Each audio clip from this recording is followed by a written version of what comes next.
우리는 죄를 금하면서도 기꺼이 이를 인정하지 않으려고 하는 그런 경향이 사람들에게 있습니다. 즉 생각이 모자라거나 실제적인 믿음이 부족함으로 말미암아 하나님의 살아계심과 하나님의 능력과 위엄에 대하여 존경심을 가지지 아니할 뿐 아니라 이를 인정하지 않으려고 하는 경향이 우리 사람들에게 있습니다. 우리는 하나님께서 우리로부터 완전히 존경을 받으실 만한 권리를 가지고 계시다는 것을 증명하려고 애쓸 필요는 전혀 없습니다. 왜냐하면 이 진리는 아주 분명한 것이기 때문입니다. 하나님은 창조주 하나님이시고 우리는 그의 피조물입니다. 하나님은 구속자이시고 우리는 그의 값으로 사신 사람들입니다. 다시 말해서 예수님을 십자가에서 우리의 죄의 삭을 지불하시고 우리를 사셨기 때문입니다.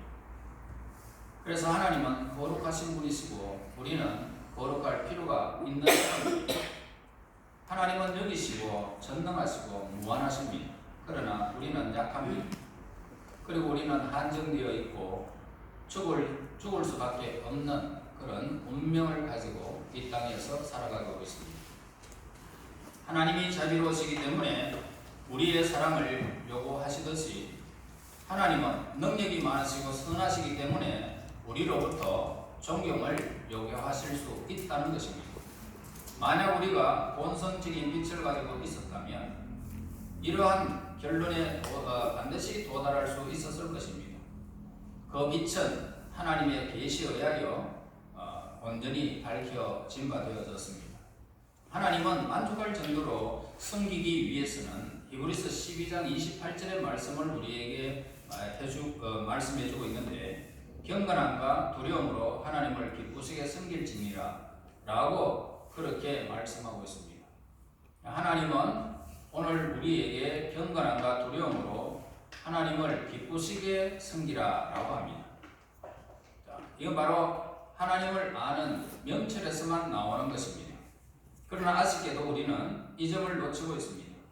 말라기 시대의 이스라엘 사람들에게 적용된 말씀이 뭐냐면 오늘 이렇게 자기들이 쓸 모양 없는 것 이런 것들을 하나님께서 그저 안 보이시니까 받으시겠지라고 그렇게 드리는 겁니다. 우선 이 말라기의 경고는 제사장을 향한 그런 경고의 말씀입니다. 그렇지만은 제사장이 향했던 것처럼 오늘날에도 우리 모두에게 적용해야 된다는 말씀입니다.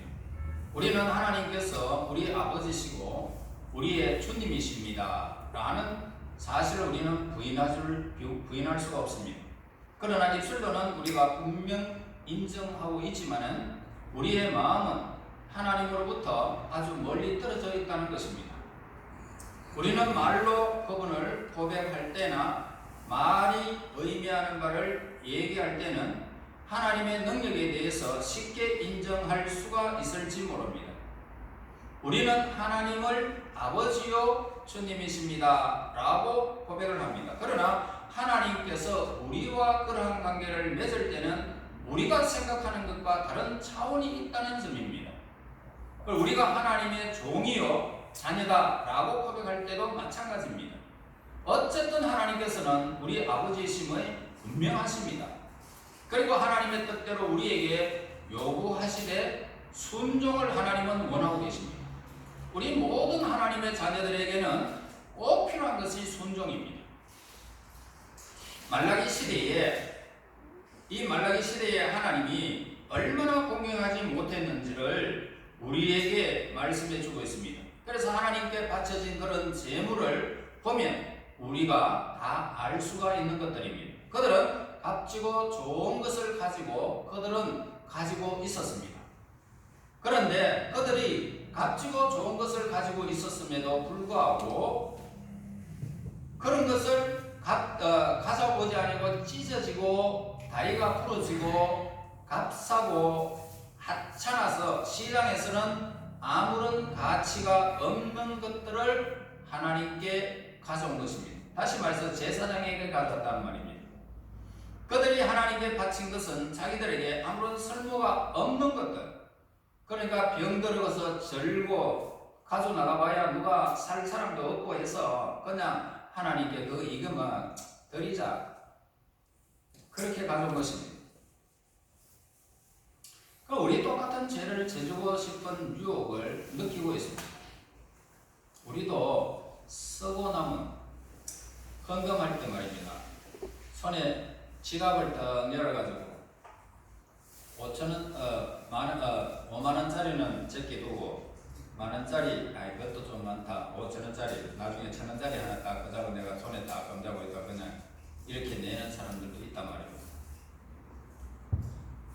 그러니까 우리가 안 아까운 것을 드린다는 거죠. 안 아까운 것. 그러니까 이런 유혹은 우리 믿는 사람들 모두가 가지고 있다는 것입니다. 내가 쓰는 것은 전혀 안 아깝습니다. 갑자기 돈이 100만 원이 필요하다, 써야 된다 했을 때는 아깝지 않고 누구에게나 빌려가지고라도 내가 그 돈을 쓰게 됩니다. 그런데 하나님께 바치려고 그러면 빌려가지고는 도저히 바칠 어떤 의향이 전혀 없죠. 물론 하나님은 그런 걸 원하지는 않습니다. 말하자면 그렇다는 말이죠. 자, 우리는 하나님을 향하여 드릴 때에 우리의 마음이 올바른지, 그리고 우리가 해야 할 만큼 하나님께 대하여 존경심을 가지고 있는지 우리 한번 살펴보면서 하나님을 향해라는 것입니다. 우리가 하나님께 무관심한 것은 교회에서만이 결코 아닙니다. 우리가 하나님의 이름이나 말씀에 대한 것이나 성스러운 의식에 참여하는 데도 있어서도 하나님께 합당한 경외심이 없다는 것입니다. 어떠한 이유에서든지 하나님을 경외하지 않는 마음이 우리 안에서 자라나서 우리를 사로잡을 정도가 되었다는 것입니다. 심각한 것은 뭐냐면 우리가 이러한 행위가 신앙생활이 지속되는 가운데 점점 자라나는 것이, 그것이 문제라는 것입니다. 고쳐나가야 되는데 안 고치고 자꾸 쌓아간다는 것입니다. 죄로 오염된 마음이 점차적으로 그리고 널리 퍼져왔기 때문에 우리는 큰 위험에 처해 있다는 사실을 모른 채 살아가는 것입니다. 여러분, 다리가 붕괴되어졌을 때의 그 붕괴가 하나의 어떤 조그마한 무게 때문에 붕괴되는 겁니다. 물론 부실 원인도 있겠지만은 무게가 더 이상 거기에 무너질 정도로 무게가 가지 않았다면 그 다리는 무너지지 않았을 것입니다.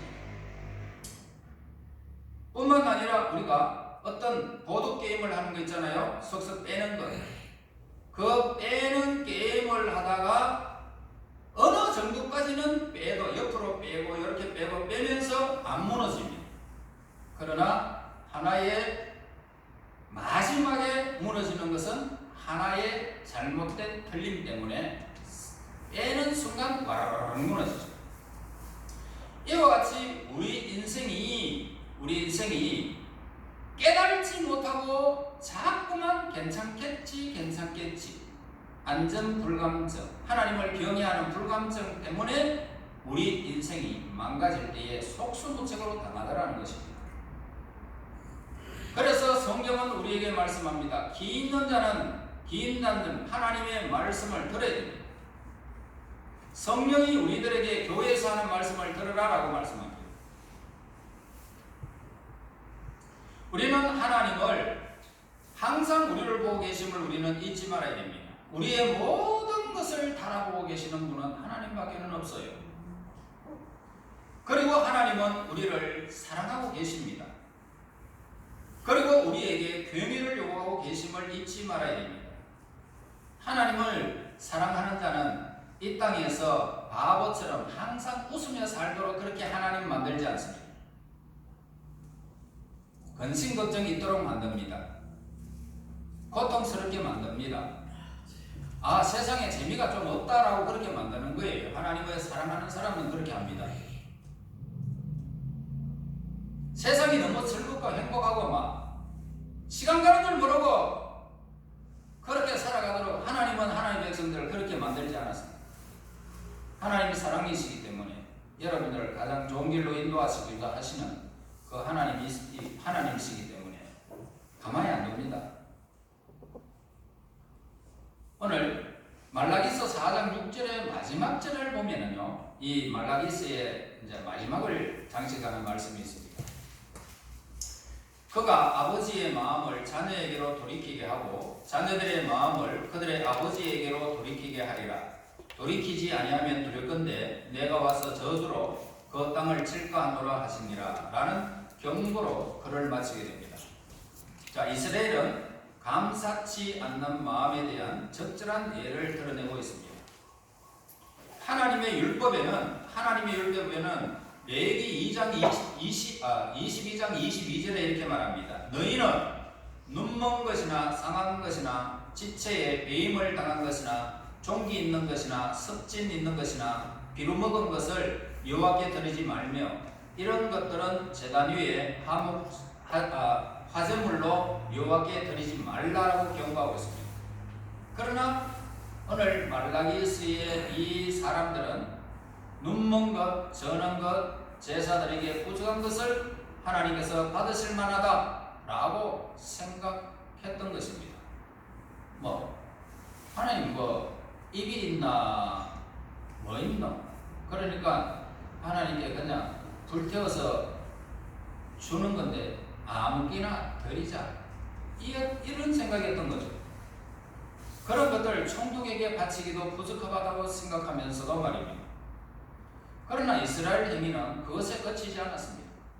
그들은 하나님께로부터 풍성한 축복을 누리고 있으면서도 하나님을 늘상 그렇게 하찮게 생각하고 있었다는 문제점을 가지고 있었습니다.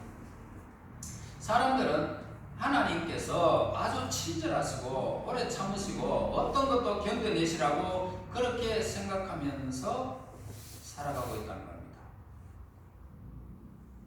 우리 마찬가지죠.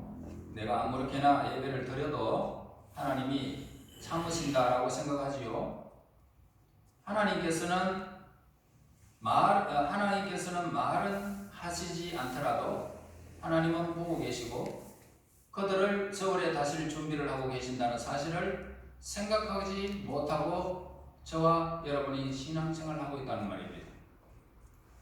하나님이 지금 보고 계시고 저울에 지금 계속 달고 계신다는 사실을 잊어버리고 신앙생활하는 사람들이 많아요. 그렇지만 하나님께서는 아무리 더디다 할지라도 반드시 그날이 오면은 쭉정이와 알곡이 복원하실 것입니다. 여러분 알곡되기를 예수의 이름으로 축원합니다. 아멘. 쭉정이는 절대로 되지 말아야 됩니다. 그날이 오고 있단 말입니다. 무섭습니다. 너무 비참합니다. 바울은 로마서 12장 1절에 너희 몸을 하나님이 기뻐하시는 거룩한 산제물로 드리라. 이는 너희가 드릴 영적 예배니라 라고 말씀하고 있습니다.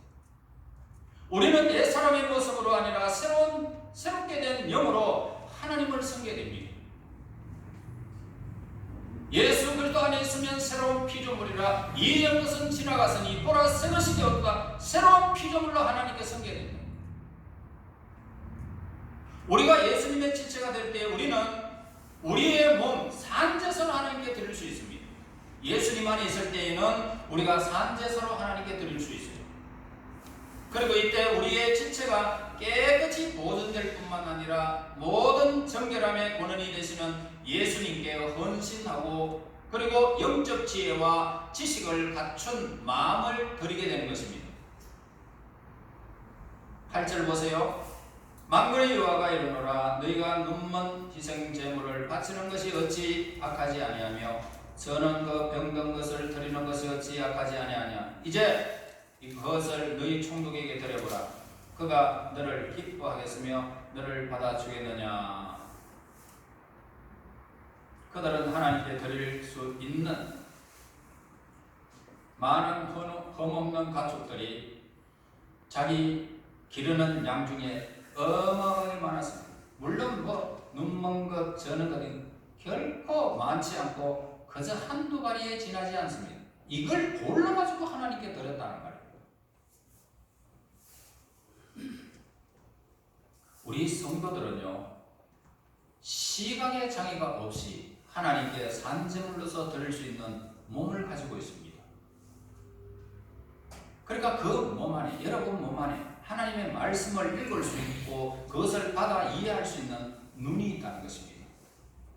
그리고 기도로서 하늘을 올려다보고 예수 이름에 대해서 찬양과 간구를 아랠 수 있는 이해력을 가진 눈을 오늘 영적으로 끝없는 하나님의 백성들이 가지고 있다는 것입니다. 그 눈은 모든 거룩하지 못한 것들로부터 이렇게 떨어져 있습니다. 그렇게 떨어져야 됩니다. 단지 온전하게 하나님의 것만 바라봐야 된다는 것입니다. 우리 성도들의 눈이 이 외에 달리 어디에다가 이렇게 사용될 수 있을까? 몸을 진실하고 살아있는 제사를 드리면 몸속에서는 은혜와 지식이 함께 쑥쑥 자라나게 되어 있습니다. 영적인 생명이 쑥쑥 자라나게 됩니다. 사람들은 자기들이 가지고 있는 눈과 이해력을 하나님을 위한 영적인 봉사에 사용하는 것이 아니라 허영과 죄를 추구하는 데 낭비하는 사람들도 있습니다.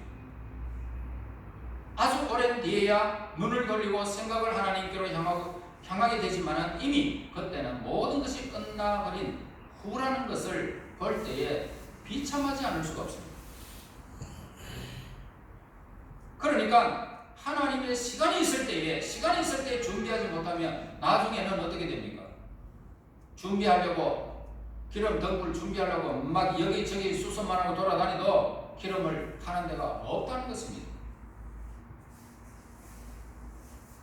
너희가 눈먼 희생 제물을 바치는 것이 어찌 악하지 아니하며 저는 그 병든 것을 드리는 것이 어찌 악하지 아니하며 우리가 건강하고 부유할 때 하나님을 섬기는 것은 참으로 아름다운 것입니다.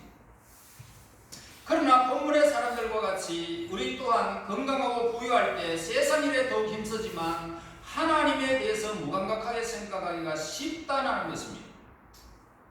사람이 언제 하나님을 생각합니까? 사람이 언제 하나님을 향하고 있습니까? 대부분의 많은 사람들은 병들거나 몸이 약해질 때 그때 하나님 나를 불쌍히 여겨달라고 합니다. 그러므로 우리가 그러한 상황이 이르기 전에 하나님의 관계에 대한 소중함을 깨달아야 된다 이 말입니다. 때가 이르기 전에, 시간이 가고 장수가 변경되기 전에 우리는 하나님을 생각해야 된다. 먼저 하나님을 생각해야 된다. 내가 부유할 때 하나님을 생각해야 되고 건강할 때 하나님께 더 향해야 된단 말입니다. 그래서 너희 충동에게 드려보라. 그가 너를 기뻐하게 했으면 너를 받아주겠느냐. 사람들은 하늘의 주인이신 하나님을 땅의 군주만큼도 생각하지 않는다는 그런 이야기예요. 그래서 어떤 사람들은 하나님을 배척하면서 일생 살아가고 있는 겁니다. 자기의 군주 앞에서는 고개를 숙이고 조바심을 내고 그의 호의를 얻으려고 하고 그를 기쁘게 하려고 어떤 일을 하고 관심을 얻기 위해서 애쓰는 사람들이 있습니다. 그러나 하나님의 집에 와서 주일에 한 번 아주 짧은 시간 하나님께 드린다고 그러면서 대단하게 생각한다는 것입니다. 땅의 군주에게 자기의 청원서가 전달되도록 문장을 가다듬으려고 애쓰는 사람, 바로 이런 사람들이 하늘의 보좌 앞에 기도가 전달되는 데는 별반 신경을 쓰지 않는다는 것입니다. 이제 우리 모두 현명해져야 됩니다. 그리하여 하나님께 요구하시는 것을 잘 깨달아야 됩니다. 충성스럽고 값지게 순종해야 된다. 충성스럽고 값지게 하나님께 순종하는 시간들이 늘 있어야 된다. 그리고 오늘 우리의 예배가 하나님께 받아들여지는 영적 예배가 되어야 됩니다. 요한복음 4장 24절에 하나님은 영이시니 예배하는 자가 영과 진리로 예배할지니라. 사람들은 영적으로 예배를 드려야 된다는 사실을 요한복음에서 말씀합니다. 예수님께서 하셨죠. 왜냐하면 하나님께서 다른 방법으로는 받지 않기 때문입니다. 하나님은 영이시다라고 하면서도 영혼으로부터 우러나오는 열정적인 예배를 드리지 아니하고 육체의 헌신만을 드린다고 한다면 결국 우리는 하나님을 좁은 차원으로 축소시켜버렸다는 것입니다. 그리고 우리 예배가 참되다고 한다면 마음의 열정으로 드러날 것입니다. 영이 무력하고 나태하다면 그것은 예배를 기쁘게 드리지 않고 번거로운 것으로 판단하는 명백한 증거라는 것입니다.